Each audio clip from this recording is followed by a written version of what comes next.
இன்னைக்கு நம்ம பார்க்க போகிறது நெய்ச்சோறு. தாய் வீட்டு ஸ்டைலில் கல்யாணத்துக்குலாம் கொடுப்பாங்கள்ல, அந்த நெய்ச்சோறு.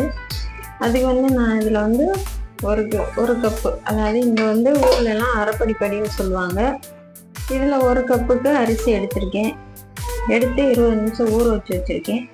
இஞ்சி பூண்டு பேஸ்ட் அரைச்சிருக்கேன். 2 பெரிய வெங்காயம், 4 பச்சை மிளகா, 2 பெரிய தக்காளி, மீடியம் சைஸ் தக்காளி, பெருசுனா 1 போதும். மல்லி, புதினா. இது நம்ம ப்ராடக்ட், எம்கேவி ஃபுட் ப்ராடக்ட்ஸ். இது நம்மளோட ப்ராடக்ட்டு. நம்ம ஊறுகாய், நெய், இன்னும் நிறைய மசாலா ஐட்டங்கள்லாம் நம்ம பண்ணிகிட்ருக்கோம். அதை பற்றின டீட்டெயில்ஸ் அடுத்த வீடியோவில் நான் போடுறேன். அதுக்கு 150 ml பால் ஊற்றினா கொஞ்சம் இன்னும் நல்லா டேஸ்ட்டு கொஞ்சம் தூக்கலாக இருக்கும். இப்போ எண்ணெய் நல்லா காஞ்சிடுச்சு. நெய் இப்போ தேவையான பட்டை, இலை, பூவு, இந்த பட்டை இலை எல்லாம் போட்டுட்டு இப்போ வெங்காயத்தை போடணும்.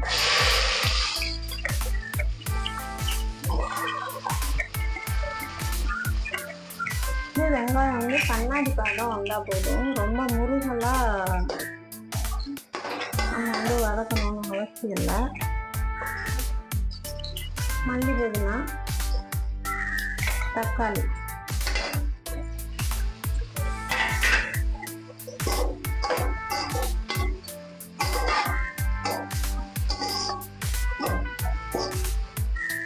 இதுக்கு வேற எந்த ஒரு எக்ஸ்ட்ரா மசாலா பொடி, எந்த பொடி போட தேவை கிடையாது.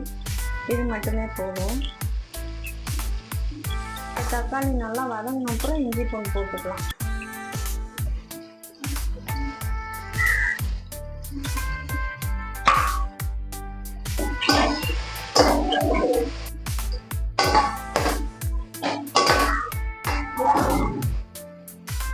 வதங்கிடுச்சு. இந்த டைப்ல நம்ம பால் சேர்த்துக்கலாம்.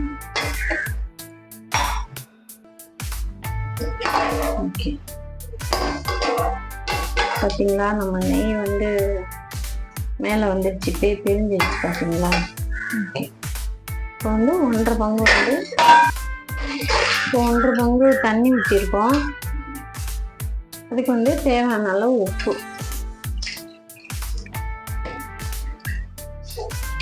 ஓகே, ஒரு கொதி வரட்டும். வந்தோடனே அரிசி சேர்த்துடலாம். இப்போ கொதி வந்துச்சு. இந்த ஸ்டேஜில் அரிசியை போட்டுடலாம்.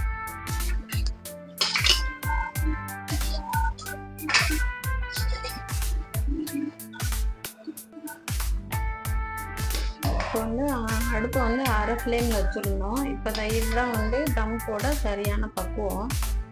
அதாவது கொஞ்சம் தண்ணி இருக்கணும். 70% வெந்த அப்புறம் ஓகே, தண்ணி இதை விட தண்ணி இல்லாமல் இந்த கண்டிஷனில் தம் போடணும்.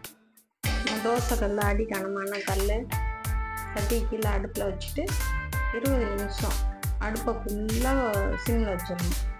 வச்சுட்டு 20 நிமிஷம் கழித்து எடுத்து பார்த்தீங்கன்னா நம்மளுக்கு நெய் சோறு ரெடி ஆயிடும். இப்போ பாருங்கள், 1/4 மணி நேரம் தான் தம் போட்டேன். இருந்தாலும் கூட நல்லா ஃபுல்லாக ரெடி ஆகிடுச்சு பக்காவாக. இப்போ நம்ம மல்லி, புதினா சேர்த்துக்கிட்டு திருப்பி இறக்கையில் கொஞ்சம் நெய் ஊற்றினோன்னா நல்ல வாடையாக இருக்கும். ஓகே,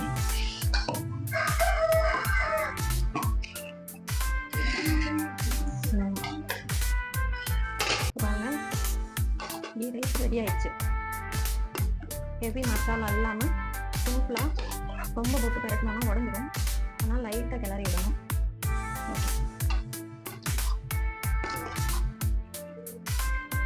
ஓகே, பக்காவான கீ ரைஸ் ரெடி ஆயிடுச்சு. ஓகே, பாய்.